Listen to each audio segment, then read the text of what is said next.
لله رب العالمين والصلاة والسلام على رسوله الأمين وعلى آله وصحبه أجمعين وبعد اسلامی تاریخ سے متعلق ہمارا درس پچھلے ہفتے یہاں تک پہنچا کہ علی رضی اللہ تعالی عنہ کی شہادت کے بعد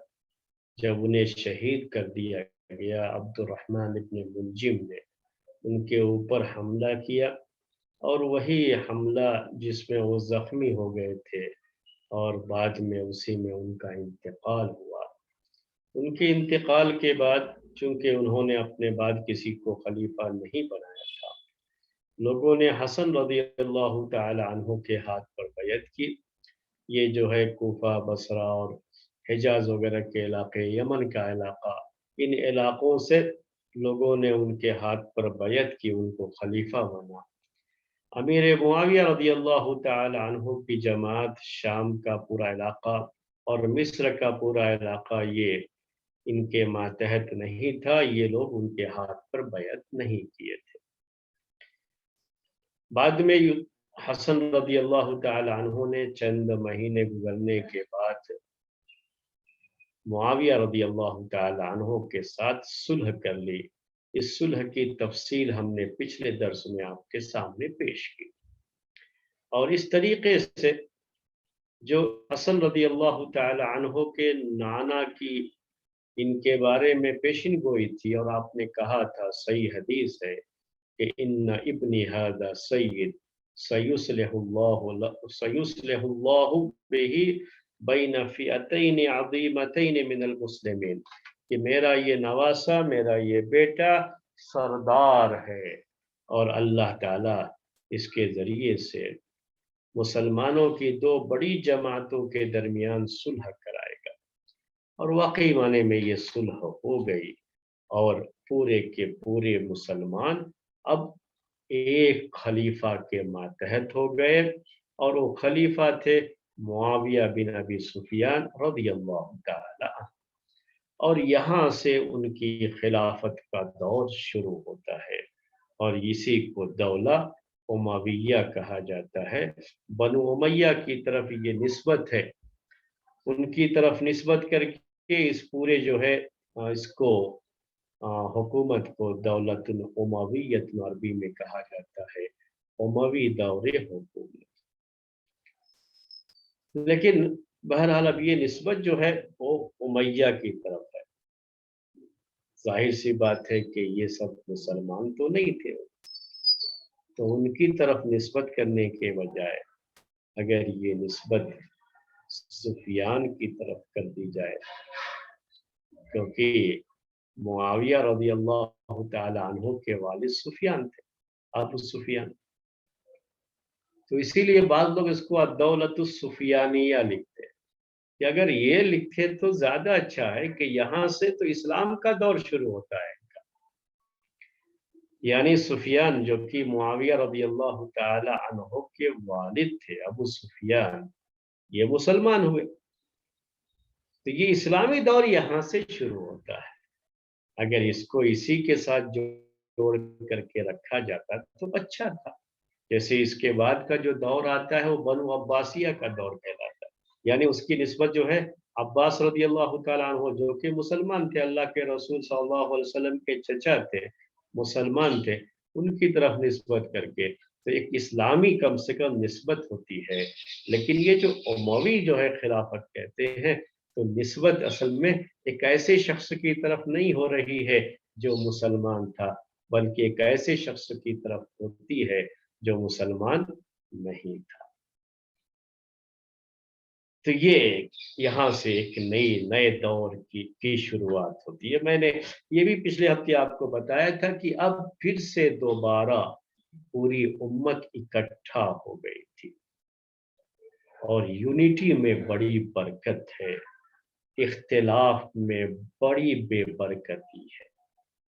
علی رضی اللہ تعالی عنہ کا پورا دور خلافت اسی اختلاف کی نظر ہو گیا۔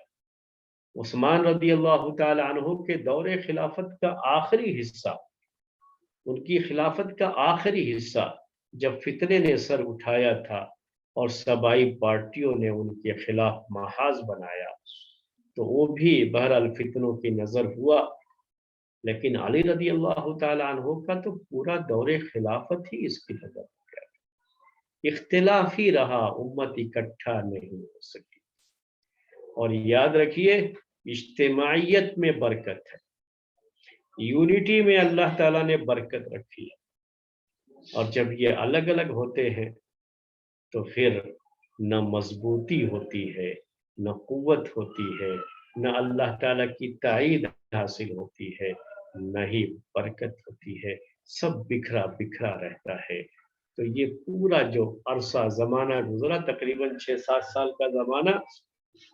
یہ زمانہ ایسا رہا کہ اس میں پھر مسلمانوں نے کہیں کسی ملک پر آگے بڑھ کر کے اپنی دعوت کا کام آگے بڑھایا ہو، ایسا نہیں، وہ سلسلہ رک گیا تھا۔ اب یہ وہیں پر اسے اسٹاپ لگ گیا تھا، فل اسٹاپ۔ کیوں کہ اب یہ قوم جو ہے اپنے داخلی مسائل سے جھوج رہی تھی اس وقت، داخلی انٹرنل جسے کہتے ہیں آج کی زبان،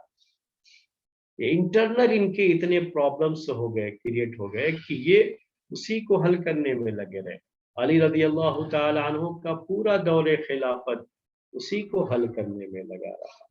اور جو جنگیں بھی ہوئی تو یہ آپس کی ہی جنگیں تھیں، اسی مسئلے کو سلجھانے میں لگے رہے۔ علی رضی اللہ تعالی عنہ اس کو لے کر کے بہت پریشان، یہاں تک کہ ان کے ساتھ جو لوگ تھے کوفے کے لوگ، وہ کوئی بڑے وفادار قسم کے لوگ نہیں تھے، اور بڑی پریشانیاں جو ہے پیدا کرتے تھے یہ لوگ۔ علی رضی اللہ تعالیٰ عنہ کو بھی بہت پریشان کیا ان کو۔ میں صحابہ کی بات نہیں کر رہا ہوں، میں بڑے بڑے تابعین کی بات نہیں کر رہا ہوں، بلکہ بعض ایسے لوگ بھی ان کی صفوں میں آ گئے تھے، علی رضی اللہ تعالیٰ عنہ کی صف میں آ گئے تھے، جو اصل میں ان کا دین سے گہرا ربط نہیں تھا، اچھے لوگ نہیں تھے، ان کو لے کر کے ہمیشہ پریشان رہے علی رضی اللہ تعالیٰ۔ ایک مرتبہ ایسا بھی ہوا کہ ایک شخص نے پوچھا علی رضی اللہ تعالیٰ عنہ سے، ذرا اس سوال کو اور اس کا جواب دونوں پر غور کیجیے۔ یہ پوچھا کہ یہ بتائیے کہ ابو بکر صدیق رضی اللہ تعالیٰ عنہ کے دور خلافت میں کوئی پریشانی نہیں ہوئی اس طرح کی، انٹرنل اس طرح کے جو ہے افیئرس اور مسائل نہیں سامنے آئے؟ عمر رضی اللہ تعالیٰ عنہ کے دور میں بھی ویسا نہیں رہا، عثمان رضی اللہ تعالیٰ عنہ کے دور میں بھی شروع میں ایسا نہیں رہا، وہ صرف آخر میں تھوڑا فتنے نے سر اٹھایا، لیکن آپ کا تو پورا معاملہ ہی ایسا ہی ہے۔ اور دیکھو تو آپ کی بات کوئی سنتا ہی نہیں، یہ آپ کے ساتھ یہ معاملہ ہے، یہ تو پہلے نہیں تھا۔ تو انہوں نے جواب دیا، کہا اس کی وجہ یہ ہے نا کہ ان کے دور میں، یعنی ابوبکر صدیق رضی اللہ تعالیٰ عنہ، عمر رضی اللہ تعالیٰ عنہ، عثمان رضی اللہ تعالیٰ عنہ، کہا کہ ان کے دور میں ہم لوگ تھے، پبلک کون تھی؟ ہم تھے، اور ہمارے دور میں پبلک آپ جیسے ہی، میرے دور میں یہ معاملہ ہے، تم جیسے لوگوں کے ساتھ جو ہے مجھے رہنا پڑا، جس کی وجہ سے یہ پریشانیاں ہو رہی ہیں۔ بہرحال یہ جو ہے چیزیں رہیں، یہ پورا جو ہے بہت پریشانی کا دور تھا۔ اکثر میں اس کے لیے نصیحت بھی کرتا رہتا ہوں، لوگوں کو بتاتا بھی رہتا ہوں، آج بھی آپ لوگوں سے یہ درس میں بات کر رہا ہوں، ہمیشہ اس بات کو یاد رکھیے کہ یونٹی خود اپنے آپ میں ایک بڑی طاقت ہے، اور جب آپس میں لڑتے ہیں تو خود اپنی طاقت کمزور ہو جاتی ہے، اور اسی سے دشمن کو موقع ملتا ہے۔ ایسی بہت سی باتیں آپ نے سنی ہوگی، پڑھی ہوگی، کہ مرنے کے ٹائم میں باپ، یہ بھی اسلامی تاریخ میں ہی ذکر کی گئی ہے بات، کہ مرنے کے ٹائم میں باپ اپنے بچوں کو اکٹھا کرتا ہے اور کہتا ہے ان کو لکڑیاں کا ایک گٹھر دیتا ہے، لکڑیاں، اسٹک،